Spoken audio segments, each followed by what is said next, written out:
We did this on our show thread earlier today. I asked the question, and I do think it's interesting to do this periodically throughout the course of any calendar year.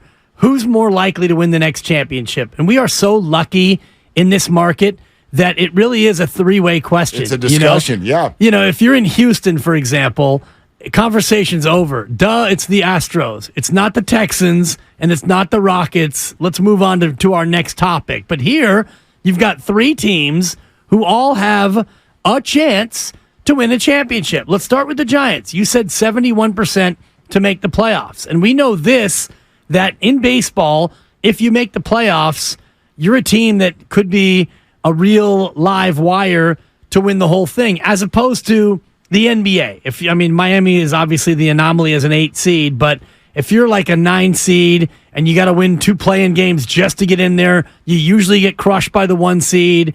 See you later, and that's all she wrote. But in baseball, you get in, you've got a chance. So that's why I thought the Giants might be that team. Now, the Niners have the most ready-made championship roster, but they've got questions at quarterback. Whether you think Brock Purdy can be the guy or not, he's going to have to go out there and do it again, which he can do. If Brock has a good year, then the Niners are very much a viable Super Bowl contender. And then you have the Warriors. Championship pedigree. They've won 4 since the other teams have won anything. And now you add Chris Paul, a veteran, to a team where, and the Warriors weren't that far off last year. You said it yourself. No, they were in it against the Lakers. I don't think they would have beaten Denver. Neither do but they're a team that's been there, and they're close enough. So who do you think is the next one to win it? If you start a season in the NBA and there's only, even if you think, there's 2 or 3 teams better than us, well, then you absolutely have a shot. Right. Because as we know, the journey for those teams could go 100 different ways, starting with injury, starting with the unforeseen Ja Morant, for example. If you're going into next season as the Warriors and you're like, I don't think we can beat Denver. If that's the only team that really makes you feel that way, and that's kind of how I feel in the West, well, then they got a great shot. Because I don't know what's going to happen with Denver next year. I do know that everybody who's ever played in the league says it's incredibly hard to repeat. So, yeah, the Warriors are right there. My answer, though, and we'd love to throw this out to all of you, which team is closest to a title in your opinion? Because I do think that a reasonable person could come up with different answers. 888-957-9570. I would say the 49ers. I would say the 49ers in this moment for these reasons. The number one reason is this. You said the Niners have questions at the quarterback spot. I say the Niners have question at the quarterback spot. That's fair. It's my lisp that came out. If the 49ers get good play from Brock Purdy, they're the best team in the NFL. There it is. They have the best non-quarterback roster in the NFL. Anybody have an argument with that? Anyone? You'd have to look at it. And Lucas printed out the top cores in the NFL. Yep. Niners were 10th, and they were the only team in the top 10 to not have their quarterback be a part of their core. Which I think, and I thought that list was kind of a joke. I mean, who's got the best? He's calling you a joke, Lucas. No, it wasn't his list, was it, Lucas? Was it your list? No, but he took the time to print it out. No, it was that's 10 fine. pages. That's something being a joke. This guy. Something being a joke can make it interesting. I like jokes. Anyway. You do like stand-up comedy. Thank you. Point being is, who's got the best left tackle in the NFL? Oh, the Niners, yeah. Okay. Trent Williams. All right. Who's got the best running back in the NFL? That's debatable. It is. Who's got Dalvin Cook? Poor guy can't get a job. I know, man. The running back position. Christian McCaffrey is among them. Do they have among the best tight ends in the league? He's among them. Okay. Mungus. Do they have, where would you put their receiving core?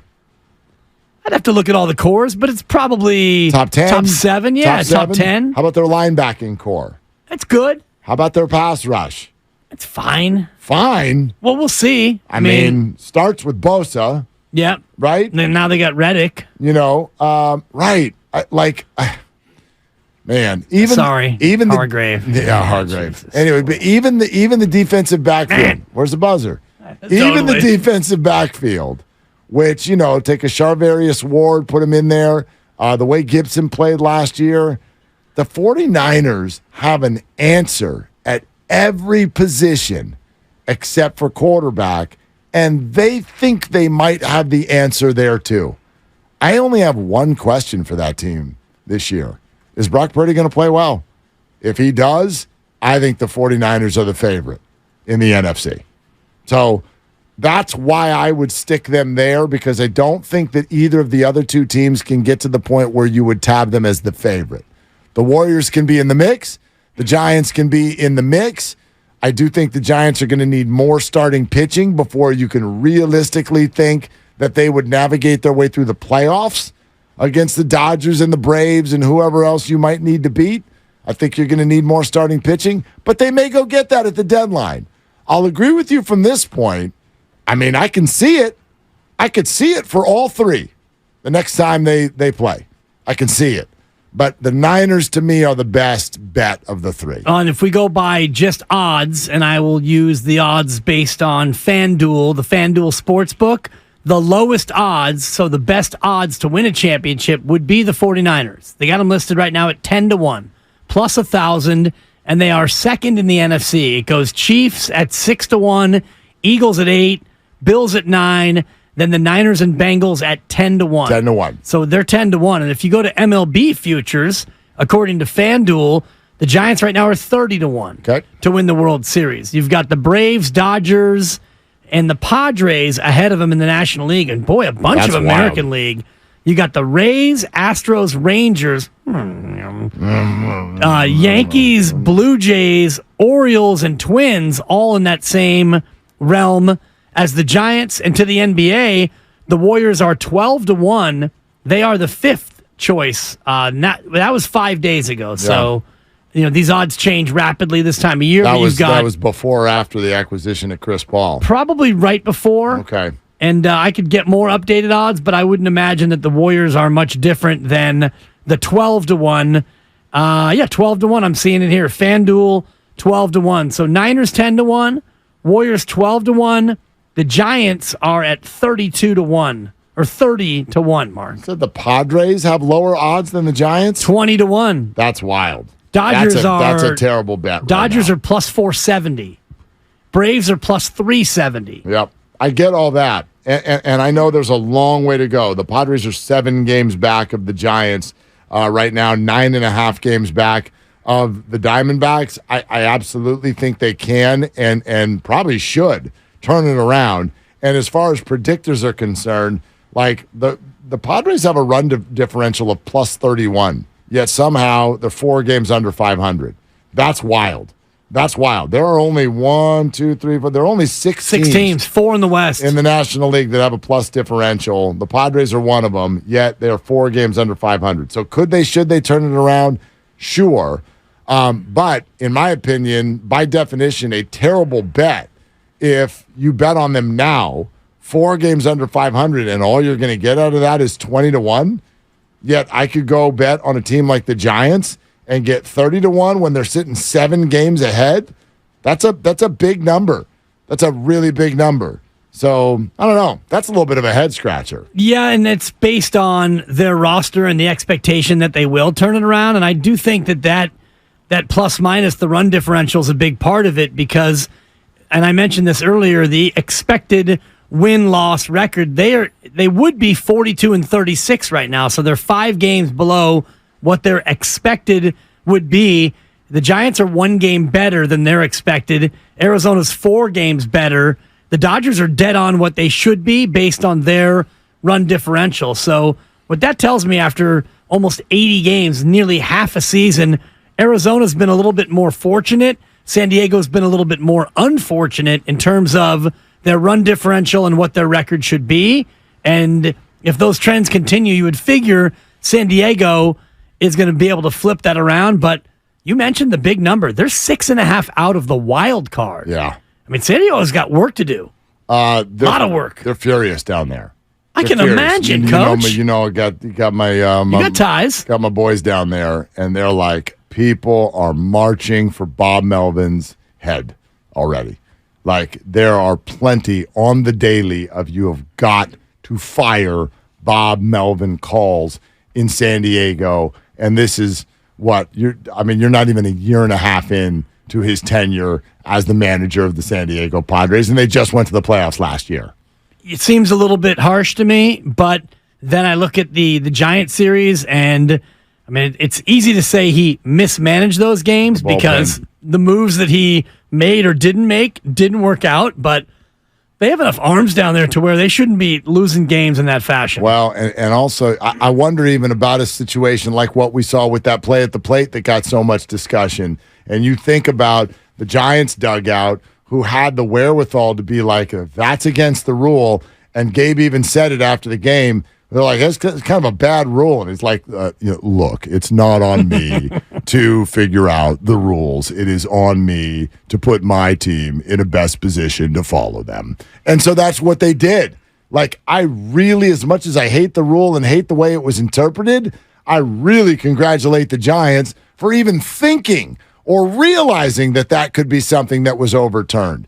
And so when you watch a manager do that in one dugout, and then the other dugout, here's your manager freaking out and screaming and yelling and getting tossed and doing all the things that he did. Again, I'm not saying he should have known. I'm not saying there's anything he could have done about it, but it does not feel good when you're a fan and you watch your manager get outmanaged. That's what happened in that series. You look at the way Gabe ran his bullpen, the way Bob ran his. The Padres had the lead, I think, was it all four of the games? I think they had the lead in all four of the games. And he got outmanaged. He got beat to the punch, and the Giants took 3 out of 4. Yeah, it's easy to say that because the guys that he brought in, Hader in particular, didn't get the job done, and that ultimately is on the manager. But if your players come in and play well, then the manager gets the credit. When they don't, he gets the blame. Looking at Fangraphs, Mark, they've got the Padres with a better chance than the Giants to win the World Series. 4.5% for the Padres, 4.3% for the Giants. So all of the projections, and I was looking at Fangraphs and all the projections they use one from Bill James, one from Nate Silver. They use like 12 to 15 different models, and all the models are telling you that the Padres will turn this around, and if they get into the playoffs, they're seen by the Fangraphs projections as more dangerous than the Giants. They've got better players. Yeah. But I'll continue to point to the same thing, which I don't understand why teams don't get this. Or maybe they do, and they're just, there's nothing they can do about it. But I haven't followed every Padre game, but when I watched what their bullpen did last week here, when I watch that, I go, oh, well, there's your problem. Your problem isn't Tatis. He's fantastic. Machado's underperforming. Soto has now been fine. Bogart's underperforming a little bit, but it's not like they're not scoring enough runs. They're doing their stats again. They've got this positive run differential. They've only given up 304 runs this year as a pitching staff. You know what that is? It's the lowest number in the whole National League. They've given up the fewest runs in the whole National League. But their bullpen was giving up leads. The Dodgers, same thing. And the Giants' bullpen, knock on wood, has not been giving up many leads. You know what I mean? Camilo Doval is probably the most under-discussed player in the entire National League right now. That guy is the best closer in baseball. And even when he coughed up a save at Dodger Stadium last week, the rest of the team picked him up. He has been absolutely lights out. You look at the way the Rogers twins have thrown, put in a couple other players who have done the job out of the bullpen, and that's the difference between being 10 over 500 and 10 under 500. Win your close games. Win your one-run games. And you do that with a bullpen. You can have all the fancy lineup you want, but if your bullpen's coughing up leads, you are dead in the water. No doubt, especially when your offense, which is much ballyhooed, is not scoring at the rate that you think that they should score at. I was just reading Bob Nightingale's tweet from yesterday. The Padres get smoked again by the Nationals in front of 41,503 disgusted fans at Petco Park. It's a toss-up. Who would the most underachieving team in history be between the Padres and Mets if they both miss the postseason? So, man, answer Bob's question, which would be more galling if the Mets or the Padres, if they didn't make the postseason. Because the Mets came in, oh boy, the Mets have a similar stacked roster. They were the highest priced team. They're the highest priced team in all of baseball. They've got all kinds of big names all over the place. Their pitching staff is littered with former number ones, guys that you would love to have game one of a playoff series. And they've been even worse, 35-42, and they're coughing up stuff in all kinds of ridiculous ways. And remember, they lost their closer in the World Baseball Classic. Yeah. So the WBC later. Little part of it as well.